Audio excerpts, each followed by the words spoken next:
Cool. Please go in the chat and say hi. Who are you? Who are you? What you're doing, what you want to learn this session. That would be great. I am going to start live streaming this. Hey, Anthony. Hey, Alex. Hope things are good. Just get this on the old live stream. I hope you and your families are doing well. Can you hear me okay? That would be a good sign.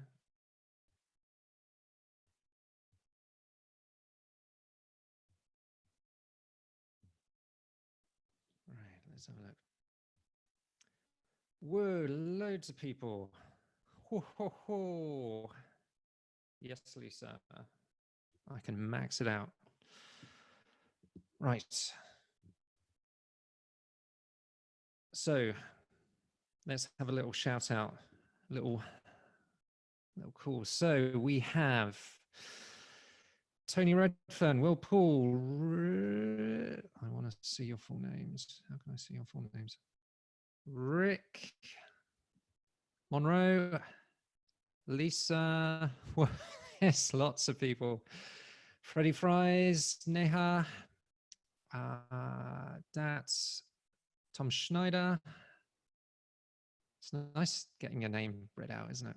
Polly Roberts, Michael Grech, Ivan Traverso. Yeah. Excellent.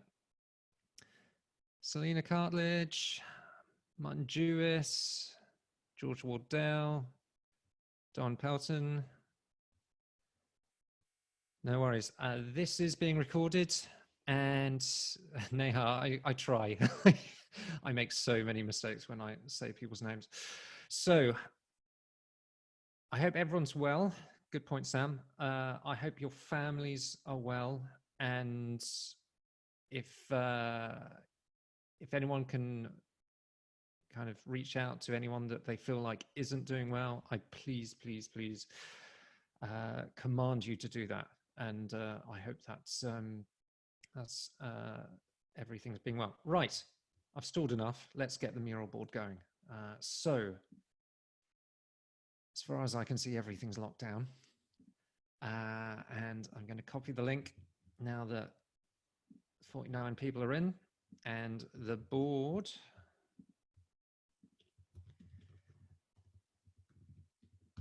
is here. So I'm going to start screen sharing, and you will see what I can see. All right. Great. Fly on in. And we're going to start, I'm going to summon you as you come in. Going to start with our usual icebreaker. And the question is today, and just double click to get a post-it. If you had to skip one recurring meeting, which meeting would it be? If you had to just say, I'm not going to that meeting, which one would it be? Maybe it's one you've done today. Maybe it's one that you've got in the calendar for next week, and you're just like, it'd be great if we didn't have that meeting. So, and it can be in your personal life. Yes, I've just seen dentists. That's awesome. Actually, the last dentist appointment I had, they cancelled on me. I don't know why. So yeah, please share. Be ruthless. If it's that town hall, if it's that meeting that you have on a Monday morning for the rest of your life that you would just love to get rid of, please put it in. And I am loving the activity on this one. So let me put on some time. So we're keeping to time. Yeah, 5 minutes is fine. So what I'm going to do, I'm going to let this run for 5 minutes. And if you would like to share and just explain and just say hi, let me know in the chat. Just say, hey, I'd like to share. I'll unmute your microphone and you can say something. So this webinar is all about remote facilitation. The the challenge of what to do when approaching it. This activity is crazy. I'm loving it. If you're a current facilitator, what you could bear in mind, or some of the learnings that you have to do to convert your in-person workshops to remote. And anyone that is now in remote and you're thinking, how can I collaborate with my team? How can I collaborate with my clients or customers? This should give you a bit of a deep dive and a bit of a knowledge share as to how you can start doing that. Cool. Alex, you'd like to share? Let's do it. I'm going to find you in the attendee list. If anyone used to watch Noel's House Party, it kind of feels like I'm about to phone you at home, and it could be, we got two Alexes, so I'm making sure it's the right one. So, Alex, why don't you tell us what you wrote and talk a bit about yourself. How are you doing? Hi, Ross. Thanks. I'm doing fine. How are you? Hope everything is good well. and you're healthy. Thank you. So yeah, I'm a remote design sprint facilitator. Just like 1 week or 2 weeks before that was just a professional sidearm, but now it's becoming the thing. I did a startup before, but that got parked due to the situation we have right now. So I'm currently in a change, in a positive change, and in a positive mood. And the good thing with me, and that is, I skipped already all of the recurring meetings that I don't like and that I don't want to have, and I only focus on the things that are good for me and that fill me up with energy, like connecting with the right people, being together with the right people.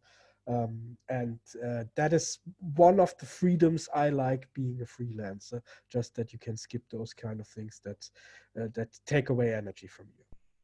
Oh, fantastic. Thank you, Alex, for sharing that. So you're making a conscious decision as to what you go into, and you're being quite upfront with people and saying, look, it's not for me. I don't feel I can contribute, and that kind of thing.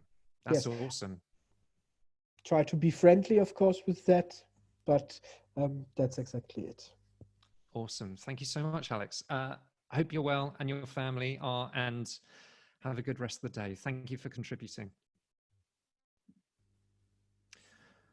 Awesome. So let's see who else.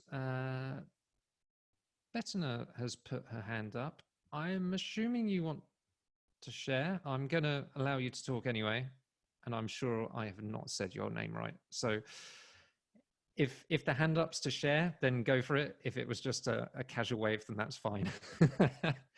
But yeah, if you want to share what you've written and a bit about yourself, go for it.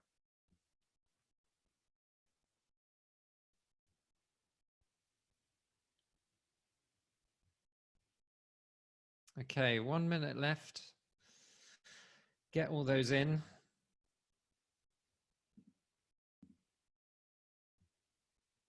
Oh, I see, Bettina. You wanted the mural link. That's fine. Thanks for putting your hand up. There you go. All right. Okay. Just 30 seconds left.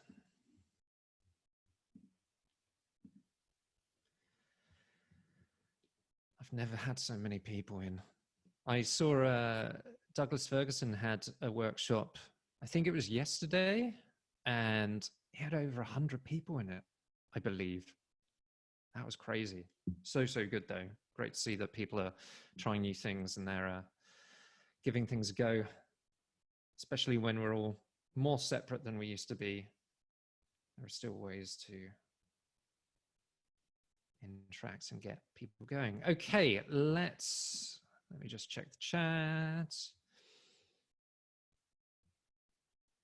Oh, Sam, yeah, 300 plus in another one yesterday. Awesome, yeah.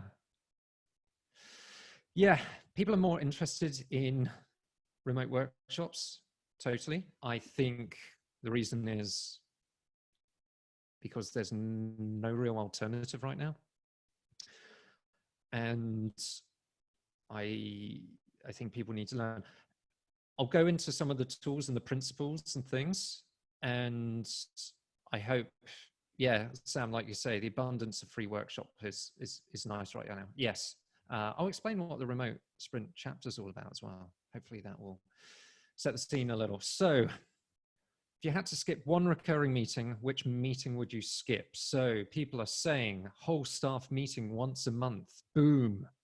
Not useful. Town halls. Yes, I've been to a few of those. They always seem not often enough to tackle the topics that they're going, and a complete waste of time. If you if you caught the webinar that Dana and I ran on Wednesday, we talked about how to have good remote meetings, and we kind of went through a checklist of what a good meeting should be and whether they should all be an email or something else. So go check that out. It's in the kind of final Q&A section, and there'll be, we've got recordings of those sessions if you weren't able to make them. So please do check that out. I was just doing a nice boomerang to let the Mural folks know that people are enjoying life and enjoying the tool. Cool. What else have we got? 360 feedback, very topical. I don't know your opinion. I feel like feedback needs to happen more often than once a year.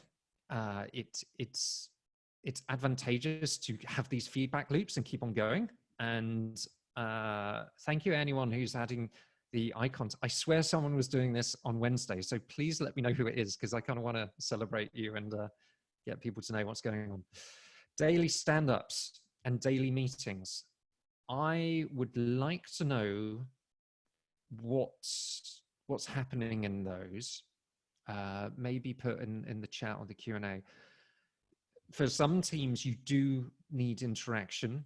Maybe it's human interaction. So are you awake? Did you have breakfast? You know, that's some of the secret, I think, to daily stand-ups. It's not about the content itself.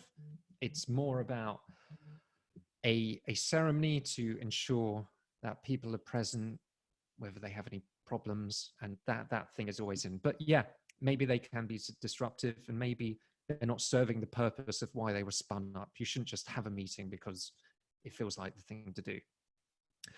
What else? Whole company show and tell. Yes, I often feel like that can be like for a Friday or something. Don't disrupt the actual work that needs to be done, and record it. And if people can see it or want to see it again, then you can watch it back. Or maybe you just record it and people can see it back again. What else have we got? Finance meeting. Depending on what your function is, I guess that's either useful or very, very not useful. What else we got? Meetings that spawn other meetings. Yeah, there should be no reason to have a meeting spawning another meeting. There's often other ways to do it.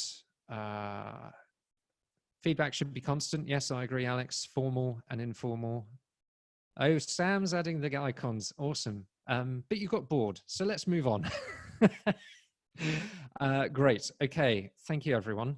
I'll clean that up. And this board is available afterwards if anyone wants to see it.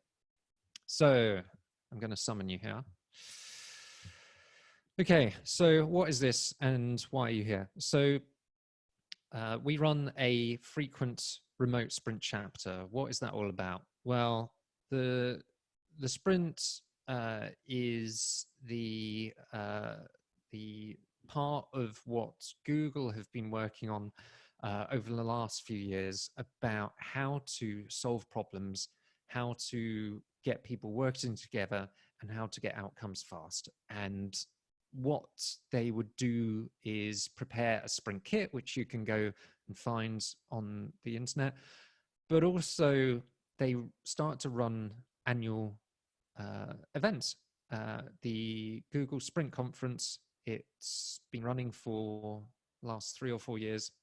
I've only been to 2 of them. I was fortunate enough to run a couple of workshops last year, one with Mural, and which is the tool here, which you'll start getting to use and getting more familiar with.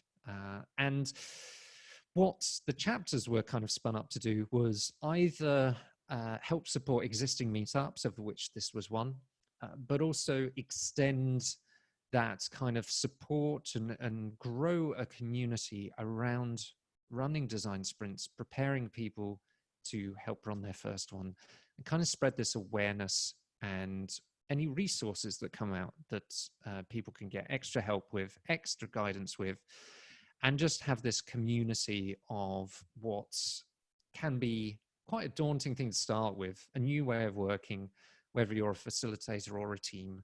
And really the essence is to get more of a kind of learning loop going where you can experience the design sprint a little more, you can have a basis to start those reps, and you can get your questions answered. And that's really what we've done with this chapter. This chapter is specifically around running design sprints remotely. And we've run this for about 8 months now. That's probably a number picked out of the air, but we've had a few reps of it. And what I found was there was a keenness to be able to take the design sprint and apply it to distributed teams. The design sprint and from the sprint book was very kind of prescriptive in the best way to do this is within a room with people together, blocking out your diaries and coming together. There are, and if you spin all the way to the back of the book in the FAQs, Jake and John and Braden answer the question, can we do the design sprint remotely? And the answer at that point 3 years ago, maybe 4 now, was maybe. Maybe you can achieve this in a certain way. Maybe you can adjust it slightly. Now in 2020, we have a rise of remote work. We have distributed teams. Some of the most profitable companies in the world are fully remote. And especially over the last few weeks and months, more teams have been employing a remote environment and starting to understand what this new normal is. So if anything, this is a forum for that. It's a way to show and inspire and answer any questions. So that's really it. Shall we get on with it? I think we shall. Okay. So I'm going to hit some principles and then we're going to do an activity. I'm just going to check the chat, see if there's anything there. Awesome. Okay, so let's put some time on. I always like to set a time. If you're new to Mural, there's a few useful tools that you can use, which if you run workshops and you're coming to here, there's a few ways to help you extend that impact that you're going to have. So 2 of the key ones are the timer. So you can start a timer and time the activities. I think that's super important. And whether you're doing that in your workshops or not, it's using the best of everyone's time. But also you are able to double click to make post-it notes. You can copy and paste. There's a lot of kind of enhancements to help workshops run smoothly remotely. You also get voting. We might try that out. And if anything, that has the superpower of being totally anonymous.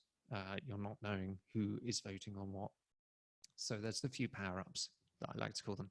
So facilitation is a skill. Learning how to run one. I find that you want to be inspired to start with, either reading the sprint book, reading, where is it, over this shoulder? This book, The Art of Gathering, which is in further reading. That is super good. How we meet and why it matters.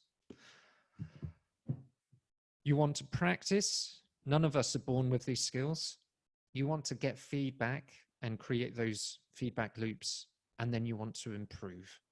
That is essentially how I think you can start facilitating, and that cycle totally applies in a remote context.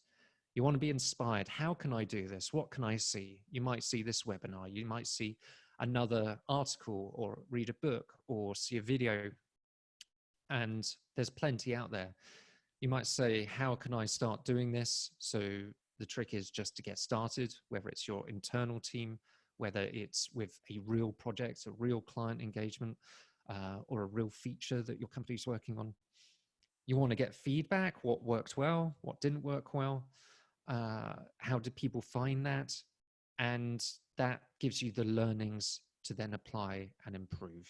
That is the purest sense of how I think you can start running workshops confidently. Doing this remote is no different, but I'm going to hit the key things that might be things to bear in mind and things that you can get started doing. So let's look at principles first. And these are two common things that I get asked. So I'm going to hit those off, and please follow up anything else in the Q&A.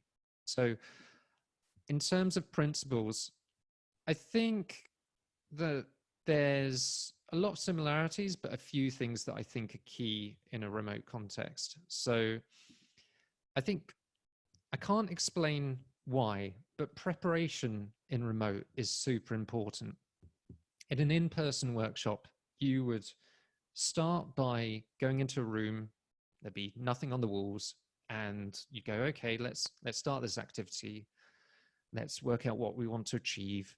Let's collect some how might we's. Let's create solutions. Let's sketch. And after a few minutes and hours, you start to see stuff on the walls. You start to see the result of your efforts. That gives everyone in the room confidence that people are going somewhere, that things are getting done, and that they get confidence that they're making progress. And when that's applied into a remote context, I feel like it's a different interface. In a remote context, if you start with a blank sheet, a blank board, and you start running the workshop, I think you're going to hit some issues. And let me describe and set the scene this way. So you start a session about identifying problems with starting working remotely. And you say, okay, I'm going to start. Could you please write down on a Post-it your top #1 problem when it comes to working from home? And people will start, maybe some weren't that engaged, and I'll say, could you repeat the question? Some would be writing it and then say, oh, is that right? Do they want a sentence or a question? And then others might put 10 ideas into one Post-it.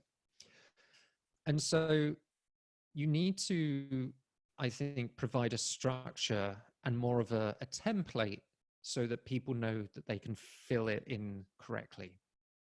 And when I say correctly, for the goodness of completing this workshop and moving the team further, faster. So getting a set of instructions and having a canvas ready, I think, is super important. I mean, today we've got this canvas, you know, we've got some activities here. We start from the top left, we go to the bottom right. And I've laid out instructions, I've laid out how long each thing's going to be, and I've laid out some kind of topics or some templates. I think that gives people confidence that I know what I'm talking about, or I have some semblance of a structure, and they feel like their time is being used as best it can. But I don't know why that is in a remote context, but it just is. Having a well-prepared canvas. Don't spend too long on it, like set a structure, and I'll show you a very simple structure, and get on and do it, get the learnings, and maybe next time you could polish it up, you can add some images. Don't make it too busy, but make sure it's always fulfilling the reason to have that workshop, just like capturing some of those icebreaker meetings earlier. Okay, what might be useful is a second facilitator. we're using technology, and if someone dips out or something happens, like they get off the internet or their computer crashes, then that leaves the rest of the team in a state where, well, what do we do now? I think the role of a facilitator, certainly in a remote context, is to keep the dialogue going, not necessarily talk for the whole duration, but be able to provide that confidence that, hey, you're doing this, you've got 3 minutes left, get those questions in, and we'll rally round and get to some answers. I think a second facilitator can help.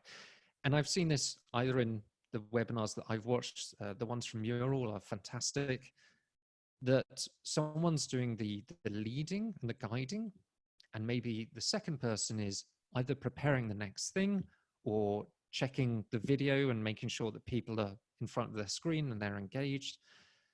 Maybe they can have a wider zoomed out view and just see if everyone's in the right place.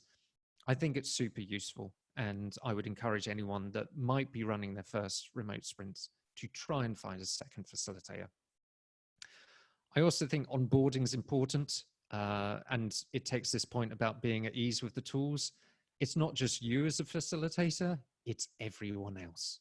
So I would highly recommend, if you're running a workshop on, say, next Wednesday, on Monday, I would say, let's have a 30-minute session where we're going to show you how to use the tools. The reason for that is that you're not overriding that Wednesday workshop with, oh, for the first half hour, we're going to use the tools. What you can do is hit that off earlier on, and you can say, hey, we're going to do this 30-minute section on Monday, and then on Wednesday, we're going to do the workshop. And when they return on Wednesday, they're like, ah, I remember this bit. I recognize that. Oh yeah, this is when we add the post-its, or this is when we like do the voting. You start to create that familiarity with the environment, and that's super useful. I'm going to add a little more time. So what else? Check in with the group. Yes, super important. Check in and test IT and set up with all participants in advance. Yep, that 30-minute, just, hey, we're going to use the tools. We're going to introduce the team. We're going to make sure that your computer has a microphone or speakers. I know some of the meetings or webinars that I've done previously in the last few years, some people are using their laptop for the first time at home, and for some reason they can't hear anything. And that is a true account of some people turning to remote. I haven't mentioned it here, but having a microphone close to your mouth is super important, and having sound close to your ears, whether that's on speakers or something. Okay, what else? Redesign the material. Don't just take your 2-hour workshop or 1-day workshop and just drag it in to here. That isn't going to be as effective as looking at what that workshop is there to achieve and to start working out how to do that natively within a tool like Mural. Why is that? Well, take the webinar Dana and I did on Wednesday. We had a checklist. So it was yes for you should have a meeting, no, you shouldn't have a meeting, you should probably send an email. And we could have just put that in there, but really that checklist is to give to everyone within a workshop, either print out or in front of their screen, and to do individually. To do that in Mural, you would just have to have like 30 templates all looking the same. And I think you should challenge yourself to do better and make it more interactive and more native to the experience of visual collaboration within a tool like this. So we did a very simple voting exercise. We said, does everyone need to be in the same room to have this meeting, to make this decision? Yes, on a post-it, and no on a post-it. We start the voting and we ask people to vote on yes or vote on no. Those kind of interactions make it more engaging, more native to it. And I think the more that people are interacting with the workshop, the better. Use breakout rooms when things get too much to do in front of a big group. So say you have a group of 20 people and you're doing a mapping exercise. If someone's leading that, 19 people are just listening or waiting for that decision.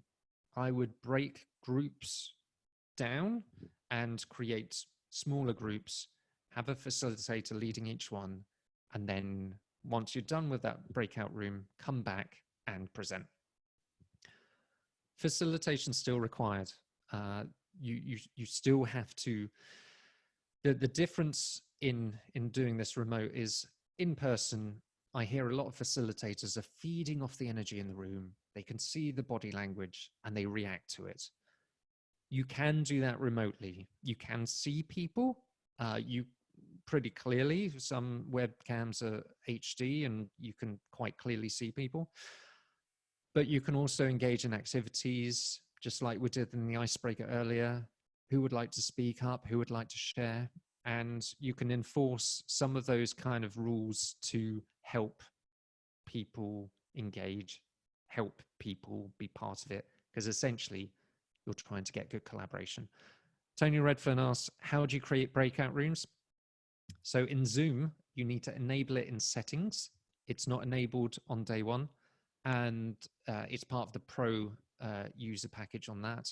For other tools, you can Google, how do I create a breakout room in Google Hangouts or whatever they call it now, and other tools like Blue Jeans. It might be that you create multiple rooms, but essentially break down large tasks, make everyone working together as collaboratively as possible. What else?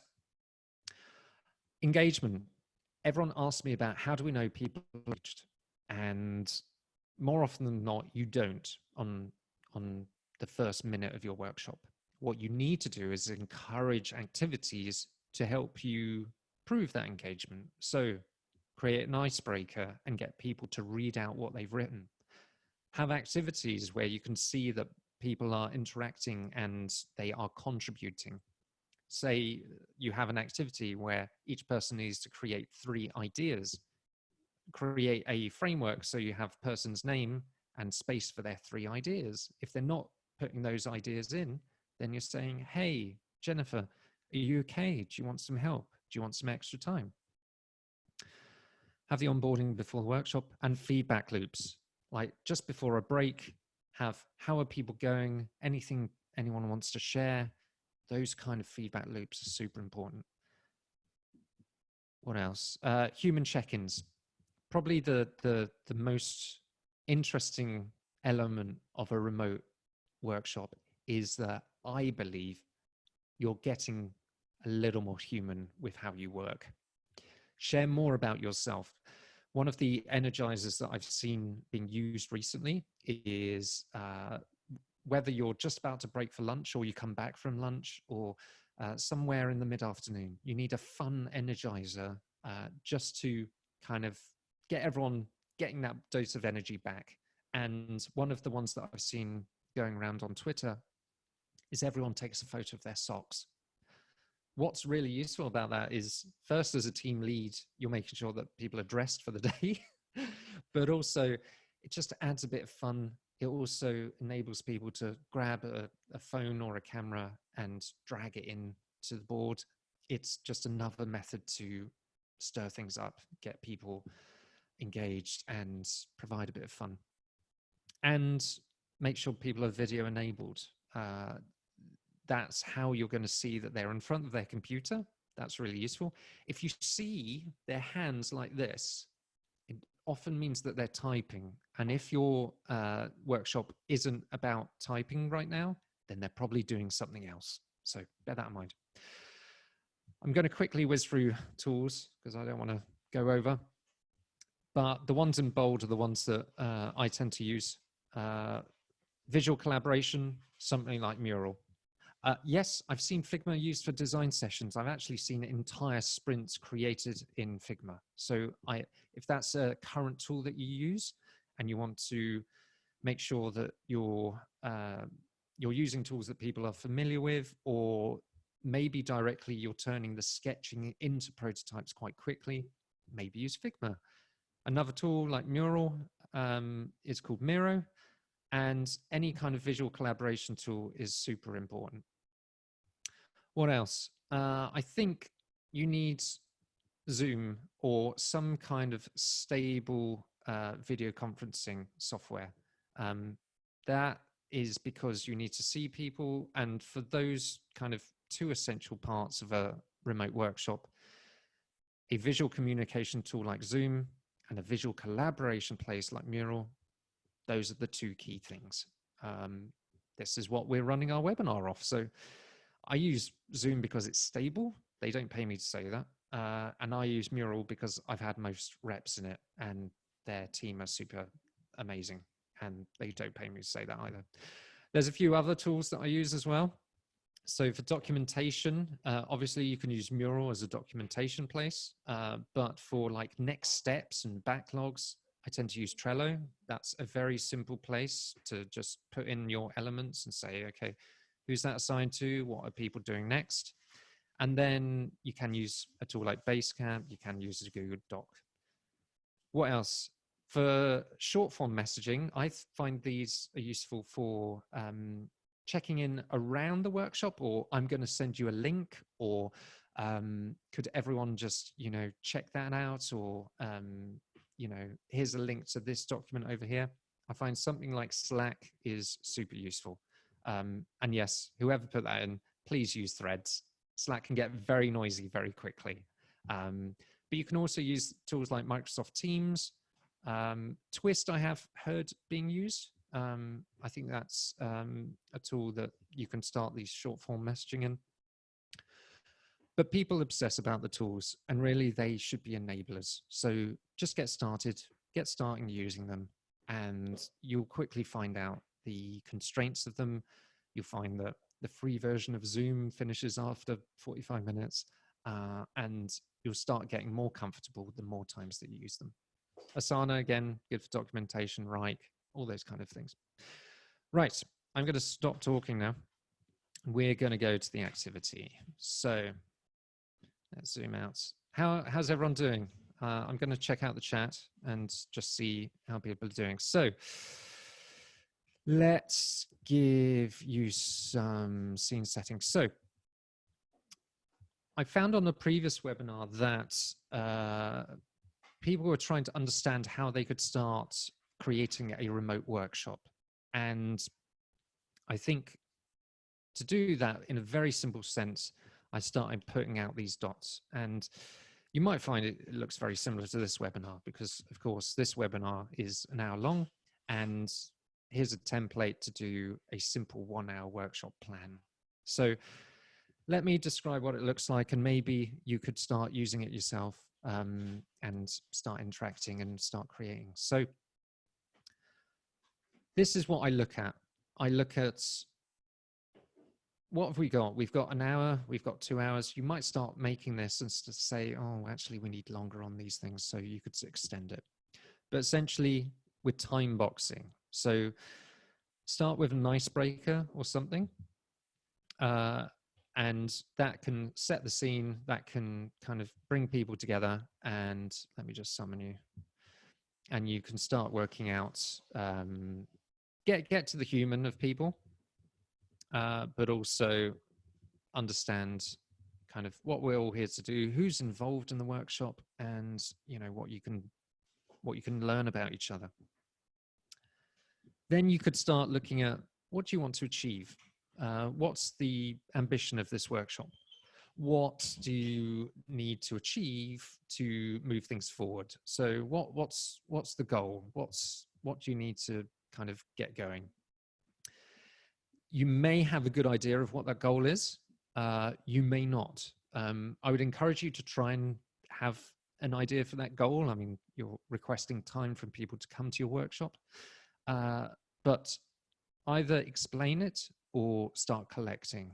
You could, if you were using a retrospective, you could start just sharing some of the positives of the week, or start gathering that. And then you want to hit the kind of activity bits. Now, for something like a kind of note and vote, you want to collect problems. You want to reframe them into questions like, how might we's? And you can create solutions. And you could vote on solutions as well. And then what are the next actions? So that's a very brief plan, but for the next few minutes, why don't you go and pick up one of these templates. Think of one of your workshops that you want to do in the next few weeks. Maybe you've got one next week, and just figure out, how could I form this into a workshop plan? And I'll try and give some kind of guidance and what that looks like. So just to repeat, have a look at a workshop that you want to create, or start from scratch. Pick one of these templates and start putting in post-its as to what you could achieve, and think about some of the activities. So say if you're collecting problems, ask everyone to write down 3 problems. It's always great to kind of set some boundaries or constraints. If anyone has run workshops for a long time, you'll know that if you say, oh, just write as many problems as possible, it starts extending the length of time of the workshop. So you want to kind of add some constraints, and that gets all the participants thinking, actually, if I only had to share 3 problems, what would they be? So to start with, you're encouraging prioritization. What else? I think you can start understanding some of the tools that's available here. So if you had, I'm glad to see everyone's kind of putting these in. So for example, taking a look at our icebreaker, you know, it looks pretty chaotic. Maybe we can grab some of these and organize that into an area, and just be able to kind of make sure that we can group them in a way, but also kind of, if you wanted to kind of ensure that they were in the same format. Obviously, people like styling things to kind of make them look more important, but you can just color them the same and make sure that each idea has equal priority. But you can also arrange and just kind of make sure over the reps that people are getting the practice in. What else?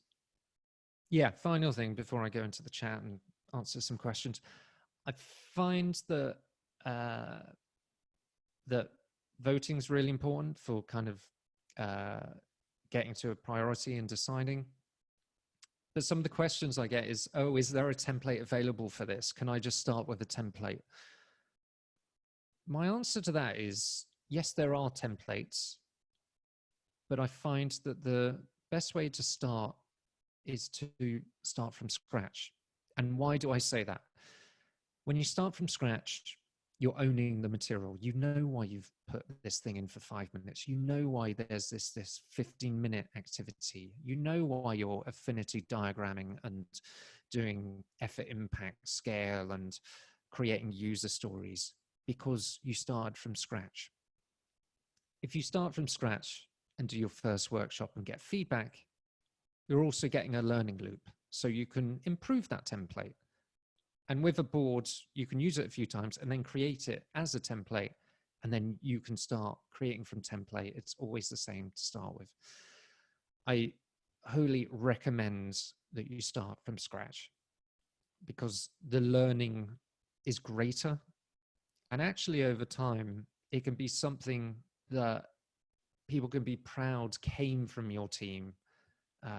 You're owning it. It's something that, hey, we've found this amazing way that you can plan your next event, or we found this great way of doing retrospectives, and it's kind of different to other people. That's absolutely fine. If you're stuck, go find templates and maybe just be inspired by them, but really encourage you to make them your own and to use them as quickly as possible. Execution gives you the learnings, and like I said earlier, gives you that loop to constantly iterate. So great to see people are putting in. If your project were a bird, what would it be? Good stuff. Upload a selfie. Yeah, that's absolutely it. There's an icebreaker I made a few months ago called the selfie sketch, and that's one I pull out now and again for kind of remote sprints that I run. You kind of have a blank space and you draw yourself, and then you can add some of the images that are available here. So if you wanted a hat, you could come in here, find a hat, drag it in, and start making this caricature. It allows a bit of creativity. It also enables people to get some reps using the tool. You can upload a selfie, you can just screenshot your screen, but maybe you could improve it and draw on top of it, or kind of give yourself green hair or whatever. So that's a simple 1 hour workshop plan. I'm going to check the comments. If someone could make me a tea, that'd be great. Okay, where are we going to start from?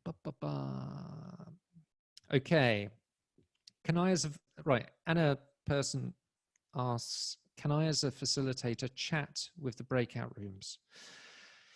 You can. Ideally, you have a facilitator per breakout room. You can, I would suggest, because I've run it a few times, I would suggest that actually you use a different place for chat if you're running breakout rooms more commonly. Mural has a chat. Mural has a chat. So you can do that, or you could use Slack. The problem with having a chat in a breakout room is ultimately you're going to close it. And yes, you can save it down or export it, but I like to have a constant stream. So maybe you're able to have a chat within Mural or another tool that keeps that kind of narrative going. But yeah, I find through the reps of doing workshops, chat is really for getting kind of bug fixing a bit. Like you're kind of interacting with your group, and they might be raising problems because they can't raise it in the session. So I often use something like Slack to kind of keep things going. Anthony Boyd, get people to describe their job in reference to the anonymous animal Mural gives them. Very good. Yeah, that is I've never heard that one, Anthony. That's a really good one. So if you've got, what, anonymous horse, you could kind of describe the job in reference to the horse. So I guess mine is, I'm not a horse to be sat on. Yeah, that could go dark pretty quick. But yeah, I totally get that. Catherine Dingle says, I use Miro too. There are some great templates. Awesome. Again, yes, if you understand the template, go ahead. And maybe start with a template and start making it your own. That's not to decrease consistency. It is just to own the subject matter, and you will find improvements because you're applying these workshops in different contexts. The oil and gas industry might have this thing that's very specific that isn't in the agricultural industry. I don't know. Guillaume, all good. Selena, good here. AN, will there be a recording? Yes, there is. And it will likely be on YouTube. I'll email everyone after this to share it. Alex is dropping off. Thank you, Alex, for all the icons. It's the following too vague as a goal as gaining alignment on insert something here. I think gaining alignment is often a benefit. I think, what is alignment? It's everyone coming together and agreeing, or kind of understanding together. And I think that's a benefit that you get out of any workshop. So I would use the goal as, we're going to identify 5 ways that we can react to the current environment of remote working. If you're a business and you're looking at marketing strategies, yeah, make it as clear and clickbaity as possible. That'll get people turning up or pulling away. Hannah Cornell asks, how often would you provide breaks when facilitating remotely, and how long for? I have concerns if the break's too long, people drift off to doing their regular work. Right. 2 questions that, Hannah, but very canny and very good. I try to encourage breaks after 90 minutes. Sometimes that rolls on because an activity goes a bit longer, but around 90 minutes, and that should be a 10-minute stretch. You can facilitate the break. You can say, okay, everyone stretch, or everyone breathe, or go and make that cup of tea and come back. The concern about people drifting off to do their regular work, why aren't they using this? Why isn't this workshop front and center? What are they doing 2 bits of work at the same time? And a lot of these aren't quick fixes. They are actually, there's a problem with how people work and how they prioritize their time and what they're working on. And you may look at how people's time is being used and you might say, this is crazy. We need to attack that and we need to solve that first. So if people are in the workshop, they shouldn't have anything else going on. If there's distractions at home, work out a 30 minutes how to remove distractions and show them how to turn off notifications, where to put their phone in another room, anything to help. You need to over-help and over-support, especially in remote. What else? Facilis, hello again. Could you at the end recommend any reading material? Yes. Yes. Sam, thanks. I'm thinking if breakout rooms have a question for me. Great. The question could wait until the end of that breakout session, or it could get to a put through Slack or something that's a consistent running stream, whichever that is. But try it and find out. You know, I actually don't have all the answers, but I'm building enough reps to know, you know, how I'm employing the tool, and maybe that will help some people get started. So we have 4 minutes left. You will have access to this. There is a recording and you can come back to this mural again. But this is a very simple 1-hour workshop plan. It should help you think about splitting things up into time windows. You can actually use this in in-person workshops, but what you can do is kind of extend this and eventually it'll look like something like this. So have a go. Right. If you've got any questions, you better hit me fast. Put the questions in this box over here. Let me summon you. You may still be working on your plans. Put them in here. I will hit them off. Here's some places that I would recommend you look into further reading. I'm just going to drag this title over because it's being deleted by someone. The Art of Gathering is a fantastic book to start to develop your facilitation skills. If you haven't read it yet, it will blow your mind. It's by Priya Parker. It's on Amazon. You can double click this image and you will go to the Amazon link. It'll be the UK store, but you can quickly change to another store. Mural have a fantastic guide, and it is provided as a real kind of printed book, but you can also download the PDF. And I would encourage you to download the PDF and get it quickly, but also it means that no one's having to deliver and drop 2 meters outside your house and that kind of rigmarole. A few other people have weighed in on how to do great remote facilitation. Judy Reese has a great before and after account of how she finds remote facilitation.